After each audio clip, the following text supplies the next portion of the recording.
Good afternoon, my dear student. Today we shall continue with the chapter 8, that is about the earthquake. Now, in my last class, that already I discussed about what is the earthquake, what are the different center, epicenter of an earthquake, and also that what are the causes responsible for the occurring earthquake. Now, today I am going to discuss that about the very important things, that about the causes of an earthquake. Now, what are the causes are being responsible that occurring the earthquake? That earthquake not generally being suddenly it happen. That few reasons definitely been responsible for it.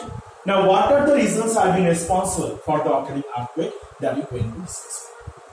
Now, see, the first is the earthquake is caused by the tectonic force, means the movement of the tectonic plates and the imbalance of the crust of the earth and the volcanic eruption, fold faulting, upwarding and the downwarding, gaseous expansion and the hydrostatic pressure on the water bodies, man-made reservoir and the plate movements. So these are the 5 reasons are being responsible for the occurring the earthquake. Now we have to discuss one by one reason. Today we discuss first about the volcanic activity. Now volcanic activity, how it be responsible for occurring earthquake. Now one thing you have to know that while I am teaching the volcanic chapter, I already mentioned to you that volcanic eruption and the earthquake both are interrelated with each other. What is the meaning of interrelated?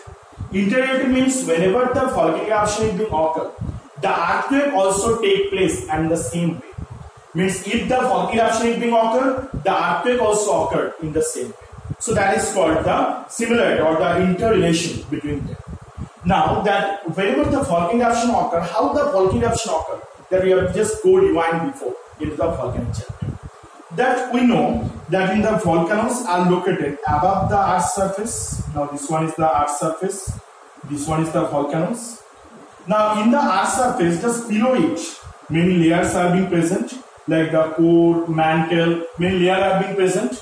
Now above the mantle layer, here the one layer is being present, semi-liquid, that name is the asthenosphere layer. What's the name? Asthenosphere. Now what happened? That when the two plates are being clashed with each other, we know that in the earth's surface, that below the earth's surface, it made the large amount of the land masses.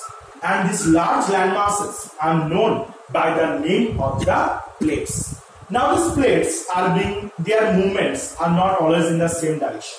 Sometimes the plates will come close with each other, sometimes they go far from each other, and sometimes they move parallel also. So later we discuss about the movements of plates. So now you have to remember that when the two plates that come close with each other, that time and the same direction, see from the same direction they are coming. Now those are the hot molten rocks or magma is present between them or the middle inside from the asthenosphere layer. It start to erupt upwards. It start to move upwards. And it occurred that when it moved the upward, that time this earth's surface, they give the pressure up to this uppermost part of the earth's surface. And the result is the earthquake. So that is why whenever the volcanic eruption is being occurred, due to the pressure of the hot molten rocks, that whenever they want to try to come upwards and they want to come outside or the outside of the earth's surface, and it creates which type of the formation that is known as the result is about the earthquake. By this, for the reason only, the volcanic activity is being responsible for the occurring of earthquake. Okay, occurring earthquake. Now the volcanic activity considered to be the one of the main cause for the earthquake. Volcanic or volcanicity or the seismic waves that affect with each other. Now this volcanic eruption, it followed the earthquake for the several volcanic eruptions. So that is why those areas that the volcanoes have been found, it's also the earthquake zone area or the earthquake prone area. That is why in those areas, whenever the volcanic eruption is being take place, the earthquake also occurred with the volcanic eruption. And the materials are during the process of volcanic eruption escape, they have to pose the greater force which leads the severe tremors of the magnitude and the intensity of the volcanic eruption. And when the volcanic eruption is being take place, not only the molten rocks, molten magma are not being come out. With the molten magma or the hot molten rocks, the other substance or the other rocks particles are also being start to erupt due to this process.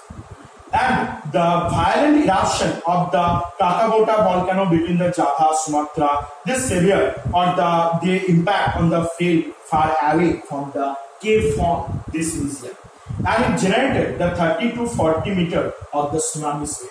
It generated from the 30 to 40 meter from the tsunami wave, and it also which killed the more than 36,000 people in the coastal area of the Java and Sumatra.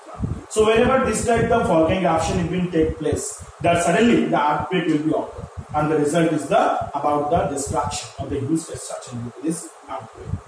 Now I want to say about the second cause, that about the folding and faulting. Now what is the folding and faulting? That whenever the earth give pressure to the surface of the earth's surface, suppose any land masses it being present, any land masses it being present, that these land masses, when they give pressure from the both the side, give pressure from the both the side due to the convergent force, that time this land masses it start to squeeze down and it goes upward and make the fold like structure. That is called the folding. Now the fold it occur in the different types, almost 10 to 12 types folds are being found in the world. And what is the faulting? That whenever the block mountain is being formed, block mountain, that we know that the block mountain is being formed, that this portion, that block mountain area is being formed. So this is the first as the similar, they have to present on the same way, this way. This is the actual earth surface. Now whenever the earthquake take place, that time what happened? This area, this is the uplifted area, this portion is the uplifted area. It will goes upward, it goes upward from this area, and this one still remain in this portion. Now which line wise they have to make the crack or they goes upward. This line is known as the fault. This line is the fault and this one is the fold. Okay, so this is the fold and fault. So what is the folding? When the pressure it will come from the both the side, that time the land masses will start to squeeze down and they convert into the conical or the folding type structure. That is called the fold mountain. And the another one is the fault. What is the fault? That when the volcanic or the block mountains are formed, that in the few part of the earth surface it goes upwards and the few portion it goes downward. This upward part of the block mountain, this which line wise they have to uplift it, this portion is known as the fault. Okay, or is known as the faulting. So by this way is the folding and the faulting. So these two are the reasons, and whenever it's occurred, the earth surface is start to trembling. The result is the earthquake. That due to the folding time also, faulting time also, they create the huge pressure on the over the earth surface, and the earth surface are start to tremble or the shaking, and the result is the earthquake. Okay. So I hope you have to understand these two reasons, and the remaining reasons we have to discuss in my next class. Thank you.